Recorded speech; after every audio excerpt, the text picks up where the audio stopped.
Do we even know what our soul wants? Do most of us even truly know our soul? No, not everyone knows their soul fully. You know how when you first meet someone, you get to know them after a certain amount of time? Well, this actually works with ourselves. We are not born consciously knowing our souls and what we want. Our soul has always been alive, but for our mind to consciously learn our soul takes some soul searching. Not everyone really has the desire to deeply search their souls.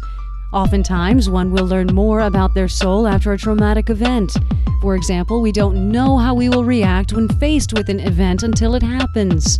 Once it does, we get to learn that much more about our soul. To do the deep soul searching requires us to appreciate life to the fullest so we can experience the deep, tranquil period of time in which our mind can just escape into that spiritual plane. Once we know our soul fully, we should become at peace with ourselves, meaning that if something bad happens, we can still be happy.